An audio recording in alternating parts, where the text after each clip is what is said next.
The Defiance shuddered as Kathrani weapons fire tore into her shields. Captain Park gripped her command chair and watched the tactical display fill with enemy contacts closing from every direction. Shields at 62%, Lieutenant Beak reported. Hull breaches on decks 4 and 7. Damage control teams are responding. Maintain evasive pattern Delta, Park ordered. Target their communication relay cluster. The Defiance was never designed to fight an entire fleet. Her weapons were meant for single ship engagements and convoy protection.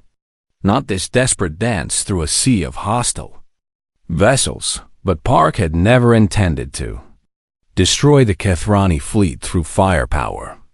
She had intended to cripple their ability to function as a coordinated force, missiles away. Beak announced. 12 missiles streaked toward cluster of 5 communication relay ships that Vorath had positioned behind his main battle line, the Kathrani point. Defense systems destroyed 8 missiles before they reached their targets, but 4 slipped through. 3 relay ships vanished in overlapping explosions, and the 4th suffered critical damage that left it drifting and dark across the fleet. Captains who had been receiving constant updates from their general suddenly found themselves isolated. General Vorath. Sareth called out urgently aboard the Eternal Conquest. We have lost relay stations 6, 7, and 9.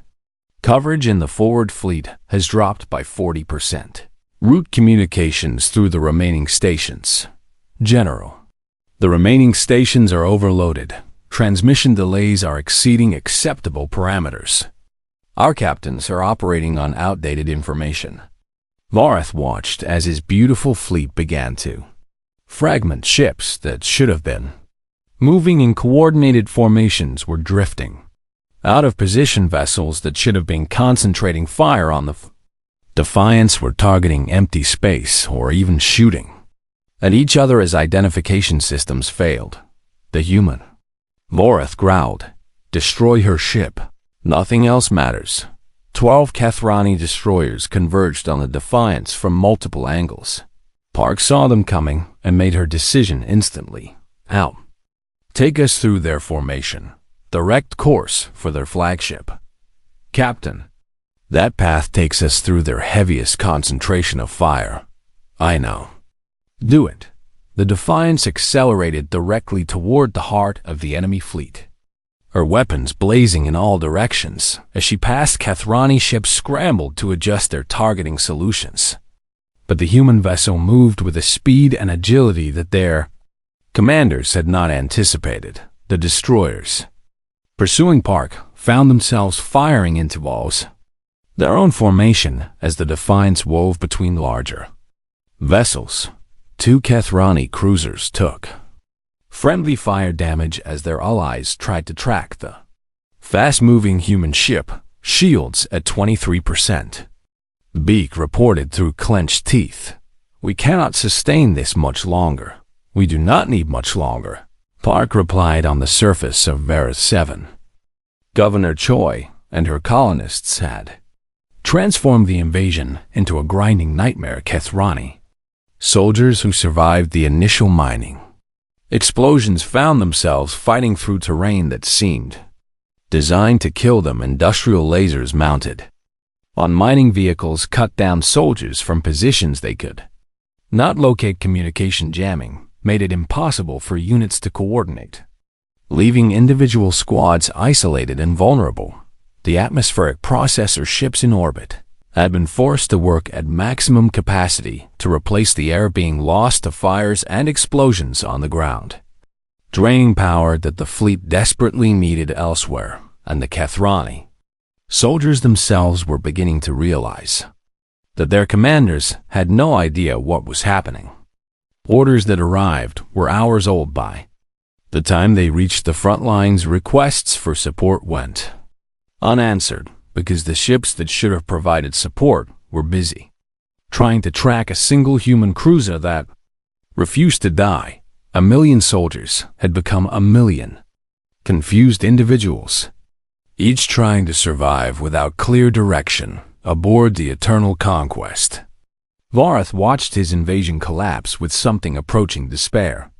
"General," Sarah said, and her voice held a weight of finality, "our fuel reserves will be exhausted in approximately 18 hours. Our ground forces have suffered 47,000 casualties with minimal territorial gains. Our communication network is functioning at less than 30% capacity.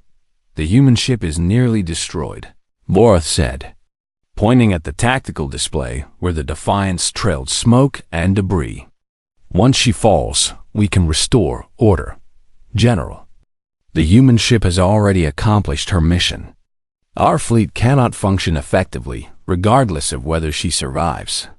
We must consider withdrawal. Never. General, if we continue this attack, we will lose this fleet, not to human weapons, but to our own logistics collapsing. We will run out of fuel before we can secure the planet. Our troops will run out of air before they can capture the settlements." Vareth stared at the display where the Defiance had finally stopped its mad charge through his fleet.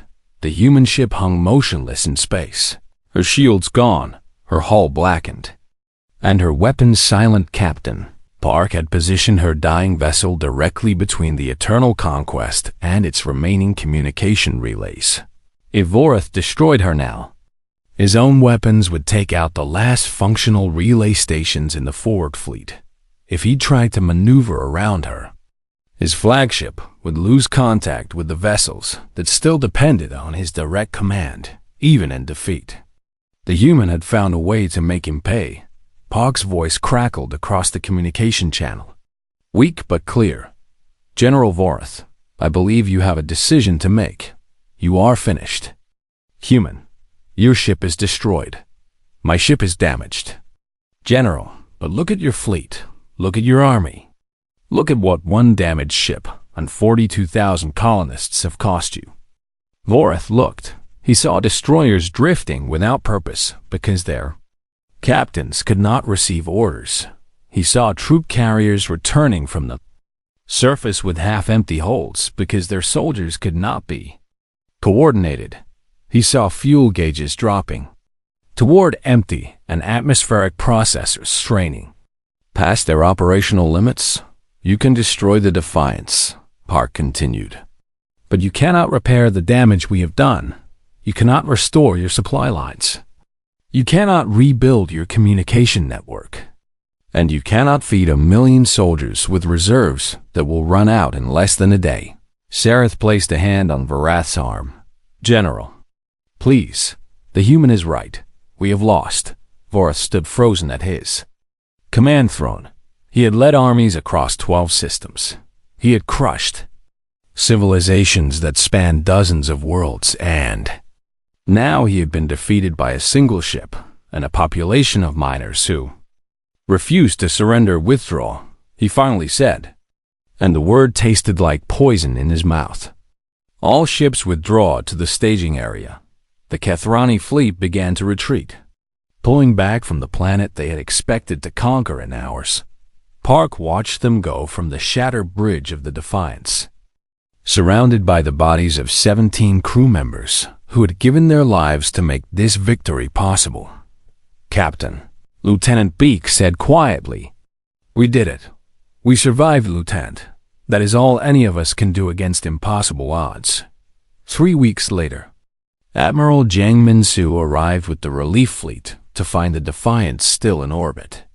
Held together by emergency repairs and the determination of her crew, he found Captain Park standing at the observation deck, watching the colonial settlements below begin to rebuild. "Captain Park," the Admiral said, "I have read your report, but I must ask, how did you hold against 1 million troops with one ship?"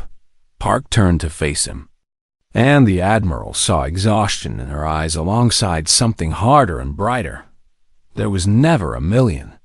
Admiral," she said, "there were 1 million mouths to feed, 1 million bodies to transport, and 1 million reasons for their general to hesitate. I just helped him see the mathematics he had overlooked, and if he had refused to retreat." Park looked back at the planet below. where 42,000 colonists had chosen to fight rather than surrender. Then we would have made him pay for every meter of ground until his army had nothing left to give, she said. That is what humans do, Admiral. We count the cost. And then we make our enemies pay it. Admiral Zheng nodded slowly. I will make sure your crew receives appropriate recognition. Captain, what you did here will be remembered. Park shook her head. Remember the colonists. Admiral, remember the crews of Resolution. Faithful Promise. And Northern Star, who sacrificed everything to break his supply lines. I gave orders. But they chose to stand when running would have been easier. She turned back to the observation window. That is what Varath never understood. 1,000,000 soldiers following orders will always lose to a few thousand people fighting for their homes. The hour passed in tense silence aboard the Defiance while Captain Park waited for Varath's response. When the communication finally came, it was not the surrender she had hoped for a human captain. Varath's voice thundered across the channel. I have considered your threats and found them empty. You speak of vulnerabilities and weaknesses, but you forget one fundamental truth. The Kethrani do not retreat. The Kethrani do not bow to inferior species, and the Kethrani do not fear clever. Words from desperate enemies. Park felt her stomach tighten, but she kept her expression calm. General, I urge you to reconsider. The time for consideration has ended, Varath declared. You have revealed your knowledge of my fleet, and in doing so, you have shown me exactly what I need to protect. My communication relays are now heavily guarded. My supply convoys have altered their routes, and my atmospheric processors have been moved to more secure positions. Lieutenant Beak looked at Park with concern, but she raised a hand slightly to signal patience. You thought you could defeat me with information. Varath continued, but information is a weapon that can only be used once. Now that I know what your plans are worthless. All you have accomplished is giving me 6 additional hours to prepare my invasion. General, save your words. Human, my fleet advances now. Varath 7 will fall before your sun sets, and your single ship will burn in orbit as a message to all who would defy the Dominion. The transmission cut off, and the tactical display showed the Kethrani fleet beginning to move forward.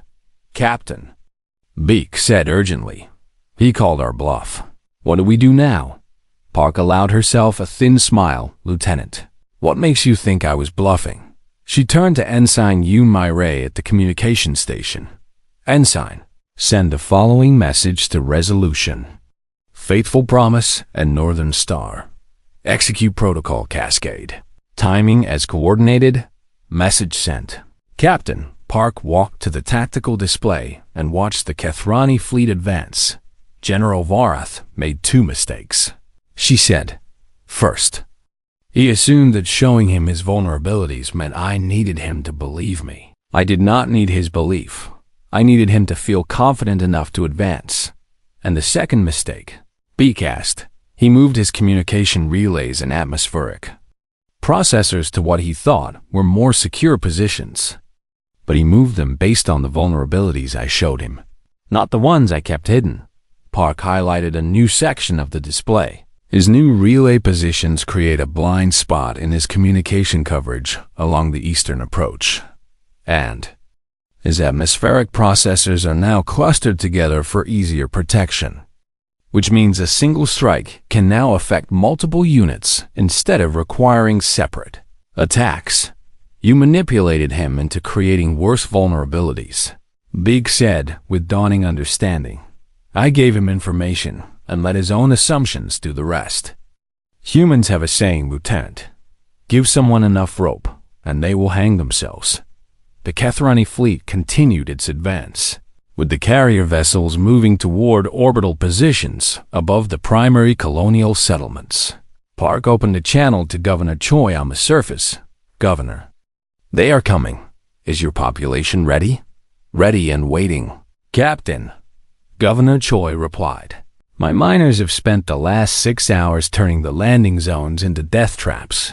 We have charges buried at 27 locations, jamming equipment positioned at 12 sites, and modified industrial lasers covering every approach to the main settlement.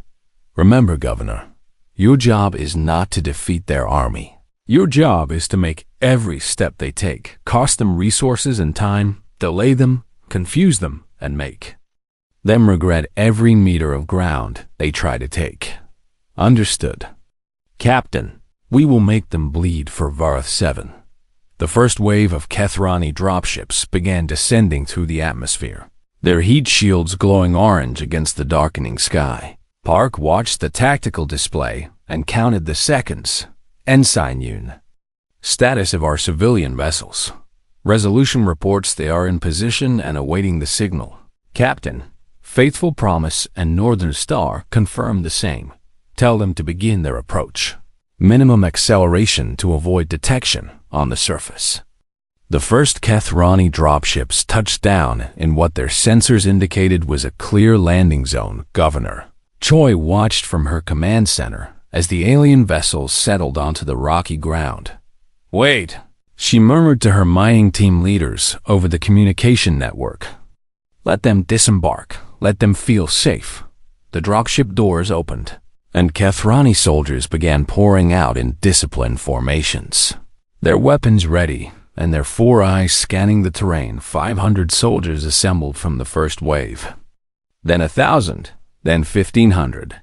Now, Governor Choi ordered the ground beneath the landing zone erupted in a series of precisely timed explosions. Mining charges that had been buried throughout the night detonated in sequence, creating a rolling wave of destruction that tore through the alien formations. Dust and debris filled the air, obscuring vision and disrupting communications.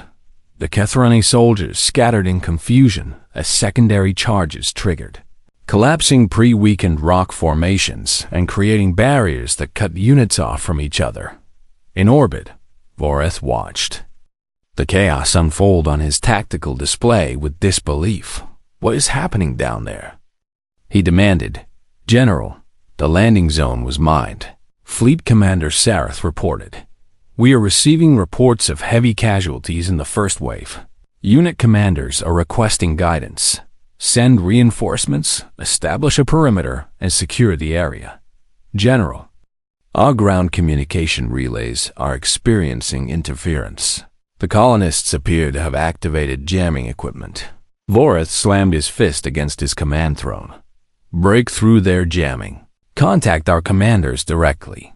But the jamming was not random noise. The colonial engineers had studied Kethrani communication frequencies and built jamming devices that specifically targeted command channels while allowing basic transmissions to continue. The result was that Kethrani soldiers could hear garbled fragments of orders, but could not receive clear instructions. Individual unit commanders began making their own decisions, and those decisions often contradicted each other. Some units advanced toward the colonial settlement while others fell back to secure the landing zone.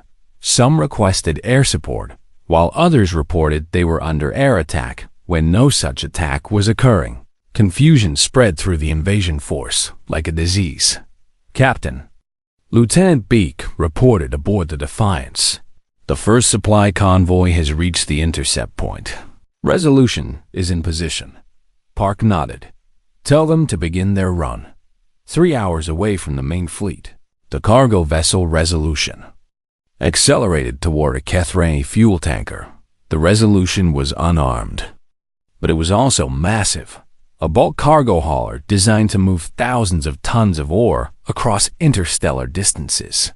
Captain Wang Dongwu sat in the command chair of his civilian vessel and watched the Kethrani tanker grow larger on his display. All hands, he announced over the ship's intercom. Brace for impact. The Resolution slammed into the tanker at a combined velocity that turned both vessels into an expanding cloud of debris. Wang and his crew had already evacuated in the ship's emergency pods, tumbling through space as their vessel sacrificed itself to eliminate a target that Vorath's warships could never reach. Similar scenes played out across the Kithrani supply network as the Faithful Promise and Northern Star executed their own attacks. 3 unarmed cargo ships destroyed 3 critical supply links in the span of an hour aboard the Eternal Conquest. Vorath watched his logistics network crumble with growing horror. "General," Sareth reported, "we have lost tankers 7, 12, and 19. Our fuel reserves have dropped by 34%. "How?" Vorath demanded. "How did civilian vessels penetrate our defenses? They were never within our defensive perimeter." "General, they attacked from positions we did not consider threatening." Vorath turned his 4 eyes toward the tactical display, where the single human cruiser still held position between his fleet and the planet Captain Park had not fired a single shot. She had not needed to, she had simply shown him where to look while her real attacks came from directions he never considered. "General," Sareth said quietly, "we should reconsider our position. This invasion is becoming costly." Barath's face twisted with rage. "We will not retreat. Signal all vessels to advance. We will crush that human ship and burn the colony to ash." "General, our ground forces are in disarray. Our supply lines are compromised." "Perhaps," I said, "advance." Vorath roared. The Kithrani fleet surged forward, and the Battle of Vera 7 entered its most desperate phase. Grand General Vorath sat upon his command throne aboard the Eternal Conquest and watched the timer count down the final minutes of the human deadline. Fleet Commander Sareth stood beside him with her 4 eyes fixed on the tactical display that showed the single human ship maintaining its position between the fleet and the planet below. "The humans have not moved," Sareth observed. "No evacuation shuttles, no attempts to flee. It is strange behavior." "General, it is surrender," Vorath replied. "They have accepted the inevitable." The human captain simply needed time to convince her crew to accept their fate. "Perhaps," Sareth said, but doubt colored her voice. "I have studied human military records, General. They have a history of resistance that defies rational analysis. At the Battle of Thermopylae Station, 300 human soldiers held against 10,000 Rivari troops for 17 days, and they all died," Vorath said. "Their resistance was meaningless. The Rivari lost 4,000 soldiers in those 17 days. General, by the time they won, they were too weakened to hold the station. Human reinforcements arrived and destroyed the remaining force completely." Vorath turned 2 of his eyes towards Sareth while keeping the other 2 fixed on the display. "Are you suggesting I should fear 1 ship and 300 humans?" "I am suggesting we should not underestimate them. General, humans fight differently than other species. They do not calculate odds the same way we do." Before Vorath could respond, his communications officer signaled for attention. "General, the human vessel is transmitting. They wish to speak with you. Put them through." Vorath commanded. The main display changed to show Captain Park standing calmly on her bridge with her hands clasped behind her back. "General Vorath," Park said, "thank you for the time you granted me." "You have reached a decision," Vorath said. "I have. But first, I would like to share some information with you. I believe you will find it relevant to our discussion." Vorath leaned forward with amusement in his expression. "You wish to negotiate. Very well, human. Tell me what you have to offer." Park touched a control on her console, and data began streaming across the communication channel. "Over the past 6 hours, my crew has conducted a thorough analysis of your fleet," Park said. "I wanted to share our findings." Vorath watched as diagrams of his own ships appeared on his tactical display with sections highlighted in red. "Your fleet contains exactly 847 critical vulnerability points," Park continued. "Allow me to explain what that means." She highlighted a cluster of ships near the rear of the formation. "These 14 vessels are your atmospheric processors," Park said. They generate the specific nitrogen-oxygen mixture that your ground troops require. Without them, your soldiers cannot survive on the surface of Varus 7. The planet's atmosphere is not compatible with Kethrani biology. I am aware of my own fleet's capabilities. Vorath said coldly. I am sure you are. General, but are you aware that those 14 processors are protected by only 6 escort vessels? And that the processors themselves have minimal armor because they were designed for support operations, not combat. Park highlighted another section of the fleet. Your fuel supply travels through 12 tanker vessels distributed across your formation. If those tankers were destroyed, your fleet would have approximately 72 hours of operational fuel remaining after that. Your ships would be unable to maneuver. You cannot reach my supply vessels, Vorath said. They are positioned behind my combat ships. You are correct. General, the Defiance cannot reach them directly. However, the cargo vessel Resolution is currently positioned 14 hours from your fleet's projected supply route. The Faithful Promise is 18 hours away from your secondary fuel depot. And the Northern Star is within striking distance of your communication relay station. Sarah stepped forward with alarm visible in her posture. General, she's describing our actual positions and routes. This information should be classified. All information becomes available to those who look carefully enough, Park said. Your fleet has been transmitting standard Kethrani military protocols since you arrived. My communications officer has been monitoring your internal traffic for the past 6 hours. Vorath rose from his throne, with anger darkening his gray features. You dare to spy on Dominion communications. I dare to study my enemy, General, just as you studied humanity before launching this invasion. The difference is that I studied what actually matters. Park highlighted the final section of her analysis. Your command structure relies on 17 communication relay stations distributed throughout your fleet. These stations coordinate orders between your flagship and individual ship captains. If those relay stations were disabled, your commanders would be unable to receive coordinated orders. Each captain would be forced to make independent decisions. My captains are well-trained, Boris said. They can operate independently. Can they, General? Your military doctrine emphasizes centralized command and absolute obedience to superior officers. I have reviewed records of Kethrani engagements where communication was disrupted in every case. Individual captains either froze waiting for orders or made contradictory decisions that compromised their formations. Sareth was working frantically at a nearby console, checking the humans' claims against their actual fleet positions. General, she said quietly. Her analysis is accurate. She's identified our exact vulnerabilities. The Rath's 4 eyes focused entirely on Park's image with an intensity that would have made most beings look away. You are trying to frighten me with information, he said.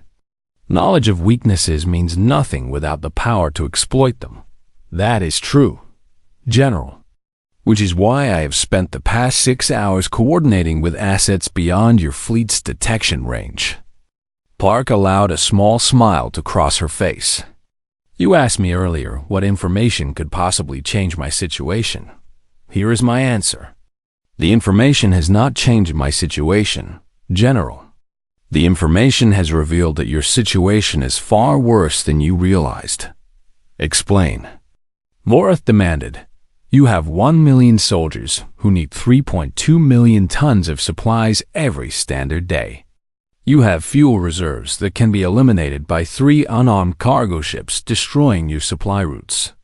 You have an atmospheric processing system that can be crippled by a single focused strike. And you have a communication network that was designed for peacetime operations, not combat against an enemy who has mapped every relay station. Park clasped her hands behind her back again. I am not asking you to retreat because I fear your million soldiers. General, I am telling you that your million soldiers are a weakness, not a strength. Every day you maintain this invasion costs you resources you cannot replace. Every supply convoy that fails leaves your troops hungrier and weaker. Every communication disruption makes your fleet less coordinated. This is a bluff, Varus said. But uncertainty had crept into his voice. Then call it. General, begin your invasion. Land your 1,000,000 troops. And watch as everything I have described comes true. Park leaned toward the camera. Or you can withdraw and report to your superiors that the humans were not worth the cost of conquest. You can tell them that Varus 7 offered nothing of value that justified the losses you would suffer taking it. That is the choice I am offering you, General. Not surrender, but a different kind of mathematics. Varus stood in silence for a long moment while his officers exchanged worried glances around him. You are one ship, he finally said. One ship cannot defeat 200. I do not need to defeat 200 ships. General, I only need to break your ability to function as a fleet. And I have spent 6 hours preparing to do exactly that. Park straightened and met. The rats gazed directly. You have 1 hour to decide. General, choose wisely. The transmission ended. And Varus found himself staring at a blank screen while his officers waited in tense silence. General, Sareth said carefully, we should verify her claims before proceeding. Varus did not respond immediately for the first time in his long career. He found himself uncertain about the mathematics of war. 4 hours into the analysis, Lieutenant Baek Ji-hoon approached Captain Park with a data tablet clutched tightly in his hands. Captain, I have completed the preliminary target assessment, he said. Park took the tablet and scrolled through the information, while Baek stood nervously. Beside her, 847 critical vulnerability points, she read aloud. Excellent work, Lieutenant. Captain, may I speak freely? Always. Baek glanced around the bridge, where other crew members worked at their stations with intense focus. I understand what you are doing, he said quietly. You are identifying weaknesses in their fleet. And the analysis is impressive, but Captain, knowing where to strike and being able to strike are two very different things. We have one ship with limited ammunition. We cannot hit 800 targets. Park set down the tablet and gave Baek her full attention. Tell me about your family. Lieutenant, she said. The question surprised Baek, and he took a moment to answer. My parents run a recycling facility on Ganymede Station. Captain, my younger sister works there as well. A recycling facility, Park repeated. So your family takes waste materials and transforms them into useful resources? Yes. Captain, do they ever throw anything away? Never, Baek said. On Ganymede, every gram of material has value. Nothing is wasted. Park nodded slowly. I grew up on a mining colony called New Hagen in the Outer Territories, she said. When I was young, our supply ship was delayed by a solar storm for 3 months. Our colony of 2,000 people had to survive on whatever resources we had available. Do you know what I learned during those 3 months, Lieutenant? What did you learn? Captain, I learned that survival is never about having the most resources. It is about using every resource with perfect efficiency. A colony with abundant supplies can die from waste and mismanagement. A colony with almost nothing can survive through careful calculation and creative thinking. Park gestured toward the tactical display where the Kethrani fleet hung in space like a cloud of metal and menace. General Varus has enormous resources, she said, but he manages those resources like someone who has never faced true scarcity. His fleet is spread across a wide area with supply lines that extend for thousands of kilometers. His communication network relies on relay stations that are poorly defended because he has never faced an enemy that could reach them. You want to attack his supply lines, Baek said.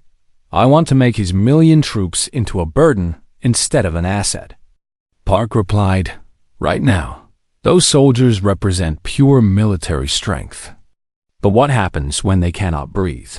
What happens when their food supplies run low? What happens when their commanders cannot coordinate their movements? They become a logistics nightmare, Beak said slowly. 1,000,000 soldiers consuming resources without providing any military value. Exactly. Before Park could continue, Ensign Yoon Mi-rae called out from her communication station.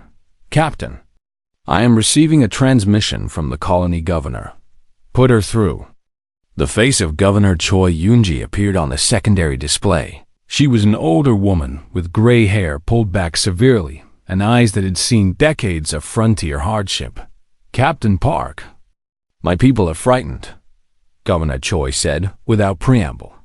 We are seeing those ships in our sky, and rumors are spreading faster than I can contain them. I need to know what you are planning. Governor, I am planning to give you and your colonists a choice, Park said. You can evacuate as many people as the Defiance can carry and leave the rest to Kathrani Mercy. Or you can fight. Fight, Governor Choi repeated. Captain, we are miners and engineers. We have no military training. You have something more valuable than military training, Governor. You have 42,000 people who know this planet better than any Kathrani soldier ever could. You have mining equipment that can reshape terrain, industrial lasers that can cut through starship armor, and communication systems that can be modified into jammers. Governor Choi was silent for a long moment. You are asking us to turn our colony into a weapon, she finally said. I'm asking you to turn your colony into a fortress. Governor, the Kathrani expect civilians who will surrender or flee. They do not expect an entire population that fights back. And if we fail, then we die fighting instead of dying on our knees, Park said. But Governor, I do not intend to fail. I have spent the last 4 hours studying every ship in that fleet. I know their weaknesses, and I know how to exploit them. What I need is partners on the ground who can coordinate with my attacks. Governor Choi turned away from the camera, and Park could hear voices in the background as the governor consulted with her advisors. When she turned back, her expression had hardened into determination. Tell me what you need. Captain, I need your mining teams to prepare charges at strategic locations around the primary landing zones. I need your engineers to modify your industrial lasers for combat range. And I need your communication specialists to build jamming devices that can disrupt Kathrani frequencies. How much time do we have? Less than 2 hours before I must respond to General Varth. But Governor, my response will not be surrender. My response will be the beginning of their defeat. Governor Choi nodded firmly. My people left their homeworlds to build something new on the frontier, she said. We did not come all this way to become servants of some alien empire. We will be ready, Captain. The transmission ended, and Park turned to find her entire bridge crew watching her. You heard the governor, Park said. We have less than 2 hours to finalize our plans, Lieutenant Beak. I want you to prioritize those 847 targets. Identify the 20 most critical vulnerabilities that will cause cascading failures throughout their fleet. Yes. Captain, Ensign Yoon, I need you to open secure channels to the merchant vessels in neighboring systems. Specifically the cargo ships Resolution, Faithful Promise, and Northern Star. Mi-rae looked confused. Captain, those are civilian cargo vessels. They have no weapons. They do not need weapons, Ensign. They need to be in the right place at the right time. Park walked to the main display and began marking positions on the tactical map. General Varth believes he is fighting 1 ship against 200, she said. He believes this is a simple equation with an obvious outcome. But he has forgotten something crucial about humans. What is that? Captain, Beak asked. We do not fight alone, Park said. We have never fought alone when one human is threatened. Other humans respond. It is not always logical. And it is not always in our best interest, but it is who we are. Those 3 cargo ships are crewed by humans who know what is happening here. They will not stand by and watch while Vareth 7 falls. Park finished marking the map and stepped back to view her work. The Kethrani fleet filled the center of the display. But now it was surrounded by markers indicating supply routes, communication relays, and the positions of the 3 civilian vessels. General Vareth gave me 6 hours to count his forces, Park said. He thought I would count soldiers and ships and realize I was beaten. Instead, I counted every way his massive army can fail. And now I am going to show him the mathematics he never considered. She checked the time and saw that only 90 minutes remained. Ensign Yoon, prepare to open a channel to the Kethrani flagship, Park ordered. It is almost time to give General Vareth my answer.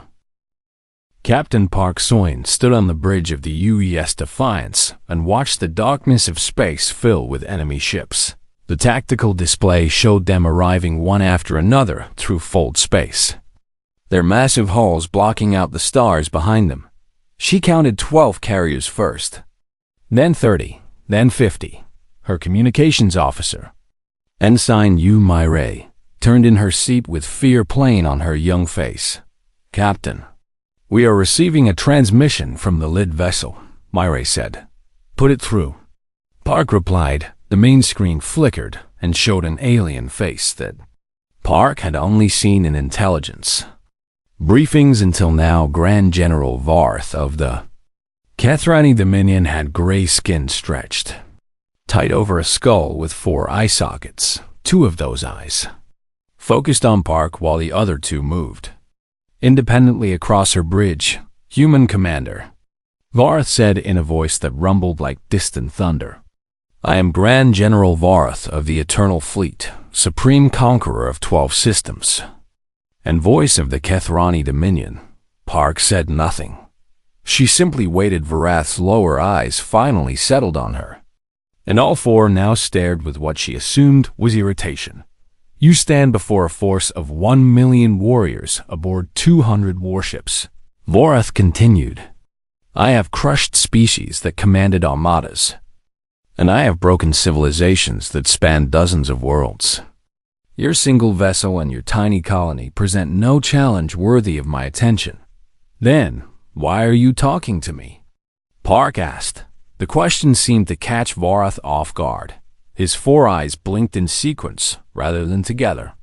I offer you mercy, Vareth said after a pause. Surrender your vessel and the colony below, and I will allow your people to live as servants of the Dominion.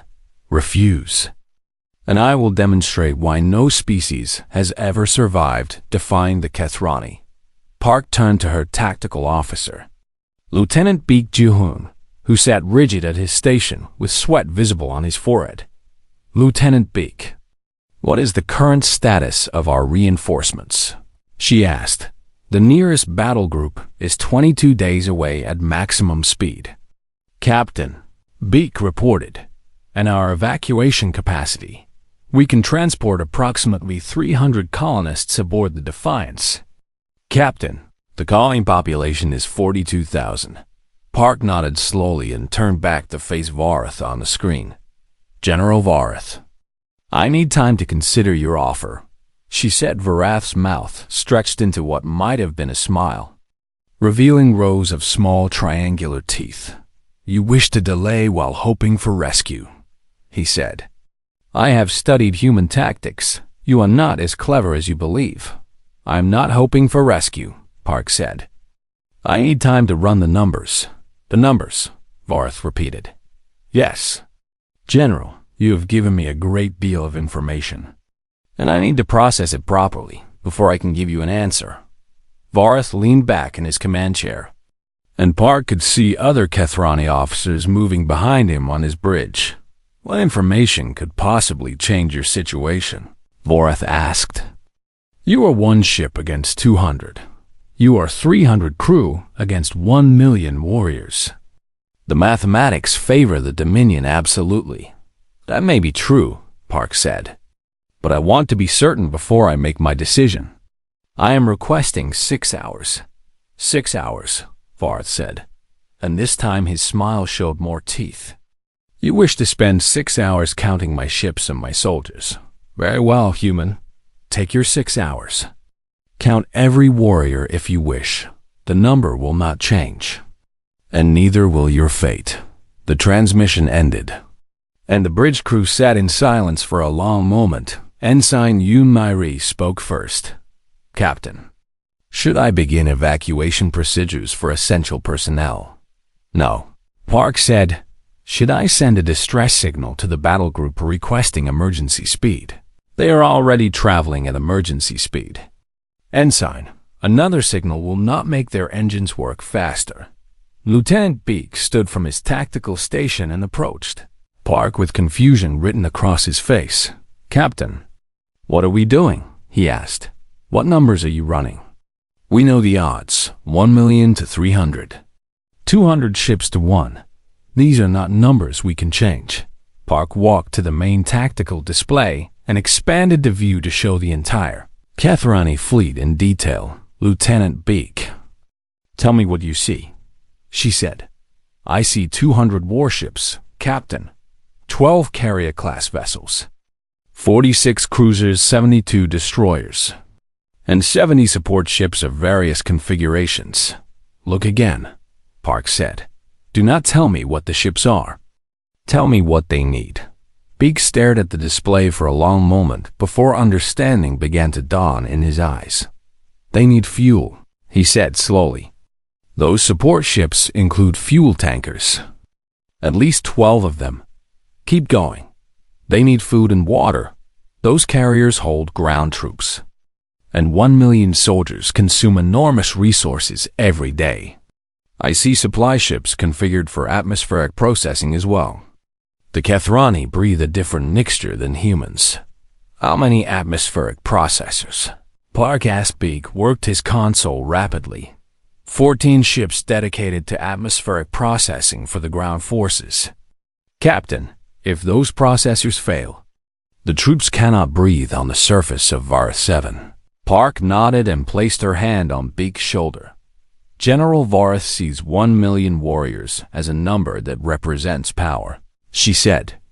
I see 1 million warriors as 1 million problems that require solutions. Each soldier needs air to breathe, water to drink, food to eat, and a way to communicate with his commanders. Each ship needs fuel to move and ammunition to fight. You are looking for weaknesses, Beak said. I am counting targets. Lieutenant Park turned to address her entire bridge crew. Listen carefully, she said. We have 6 hours before General Varth expects an answer. In that time, I want a complete analysis of every ship in that fleet. I want to know which vessels carry supplies, which vessels relay communications, and which vessels contain their command structure.